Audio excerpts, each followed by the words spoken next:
Hello, welcome to Bible study. We're continuing in John's Gospel. I'm going to be picking up in chapter 6 today.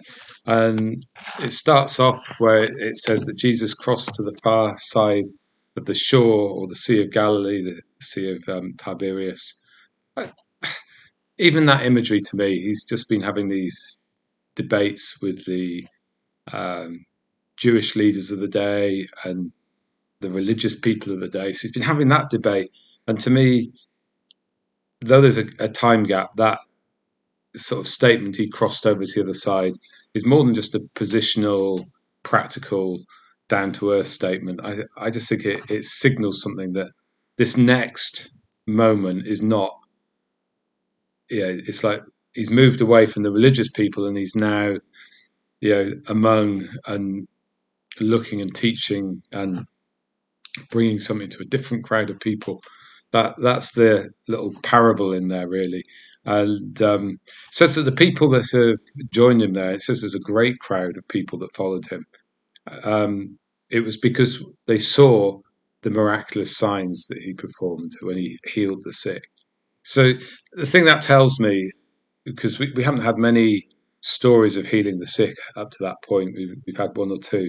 It tells me that there's far more going on in this period than is actually recorded, is actually reported. That there are far more stories, far more miracles, far more healings, far more demonstrations of heaven than have been written down. And now the crowd that are coming, they're responding to what they've seen.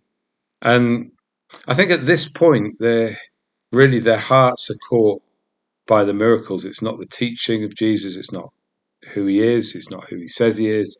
It's people have been healed. People have been set free. And so the crowd is following, hoping there'll be, you know, maybe someone in their family, someone close to them get healed. They want to see what the next thing is that's going to happen.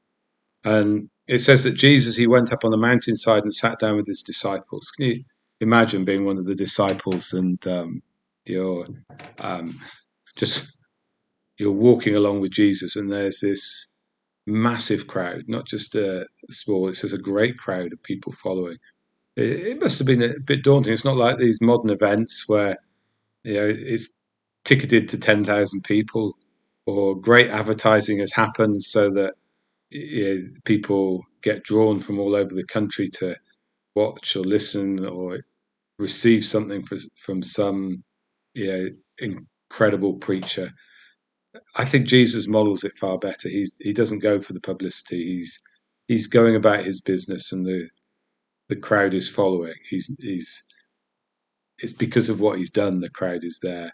It's not because of some slick, clever advertising. Yeah, I'll do a miracle in the temple, and that will draw the crowds.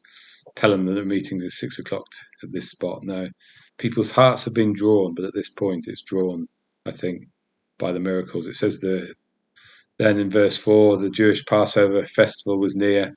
Jesus says he looked up and saw a great crowd coming towards him. I like that. It's just there's a great crowd following him. It's like he always presents it like at that point that he's just noticed. Of course, he hadn't just noticed. He knew what was going on. And he turns to Peter. And interesting is he starts to do something here to grab the attention of his disciples. And he he's starting to do something that his aim is to stir their hearts. You see, Jesus could have just got on and done a miracle. He could have done whatever he wanted. But remember, everything he does is reflecting the Father. It, and so, what Jesus is doing here, he's connecting in with his disciples, and he's connecting with his disciples' hearts and drawing out their understanding and bring a revelation um, to them. So we can see one of the things that the Father wants to do through Jesus is connect to people. And so he turns to Philip. He says, "Where shall we buy bread for these people to eat?" He says he asked this only to test him, for he already had in mind what he was going to do. So Philip's been tested, but the testing is for purpose. It's to draw out what's in his heart. And Philip, you can imagine him being puzzled at the question. It's like, the question he's been asked is, where do we buy bread? It could, for Philip, let's just take it as a face value question. He doesn't feel he's been tested. He's been asked something. Yeah, where's the nearest shop? And Philip's response is like, not where can we buy bread, but where can we get the money to buy? Where's the provision for this bread? As he clearly doesn't feel he's got a year and a half's wages. That's for one bite. So let's say 5 years' wages to feed everyone. That's a lot of money. And into that, it was another disciple, Andrew, who spoke. And it's like Andrew's, I think, has taken another line. It's almost like he's heard the question and maybe he's been asking the question himself. And he's like, maybe there's food already here. We just need to draw it out. So he's going, here's a boy, 5 small barley loaves and 2 small fish. That actually seems like quite a lot of food for a little boy. Yeah, even if they are small loaves. But I started thinking about it. What's it like from the angle of the boy? He's probably persuaded his mum, or maybe his mum and dad are in the crowd somewhere, or friends, or and and you can imagine the fight when he left home because kids can do this. It's like, I'll be all right. I don't need to take a packed lunch with me, and yeah, and his mum's made him take the packed lunch. Said, yeah, you'll need this. You'll be hungry later on, and he's wandering around innocently with his packed lunch. Now, to be honest, if he's still got 5 loaves left and 2 fish, I suspect that, uh, as again young boys tend to be, is or any young kid, they'll eat what they've got now, even if it's not meal time. They're always hungry. So you're like, he was probably quite well stocked up. And so here he is with his 5 small loaves and 2 fish. And Jesus sees this as the door to the miracle, that something small and insignificant can be the basis of provision. So Peter, Jesus had the people sit down. Yeah, where they were sitting, it says there was plenty of grass, and said there were 5,000 men. So had the women and children. That's a big crowd of people. Jesus took the loaves that he'd been given. It says he gave thanks and distributed to those who were seated as much as they wanted. The same with the fish. It says when they'd finished, there was stuff left over, and they gathered them so nothing was wasted. And they had 12 baskets with pieces of the barley loaves left in. So Jesus is demonstrating here that what appears to be little is enough provision for everyone. In fact, there's so much provision in Jesus that the provision overflows. And for us, just to recognize the provision of Jesus isn't just enough, isn't hopefully enough, but the provision of Jesus was more than enough. In fact, the people reacted to this. It said they began to say, this is a prophet who's coming to the world.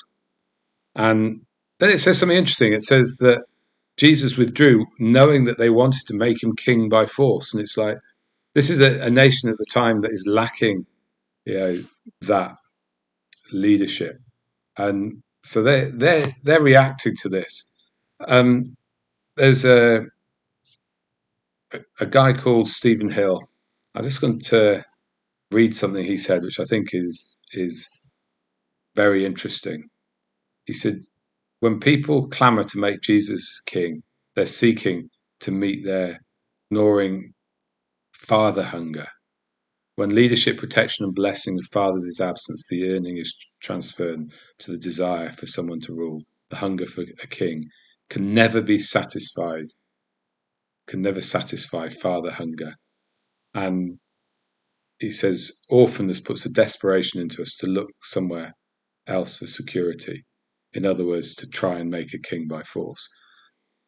And in that, for me, is something that is really, really at the heart of what the shape of the church, or should be at the heart of the shape of the church.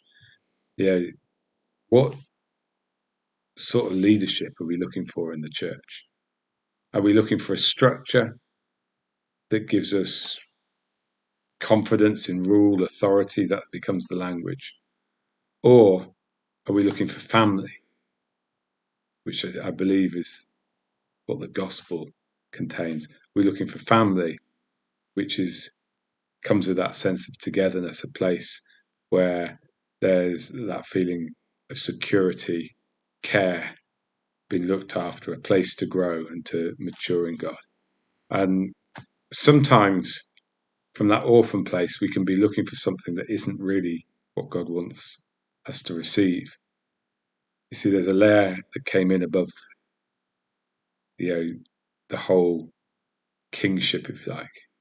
It was sonship. Jesus came not to reveal kingship, that was revealed in the Old Testament. He came to reveal the Father and his relationship with the Father, really reveal sonship, which is what we said John's Gospel is about. It's about sons of God being revealed. So I want to leave us thinking about that one, this miracle. The people thought it was a revealing of a king. Jesus knew that what he was doing was a revelation of sonship and the blessing that came in sonship. Gone over a little bit, so I'll stop there. Bless you. Have a wonderful day. Look forward to being with you again soon. Bye for now.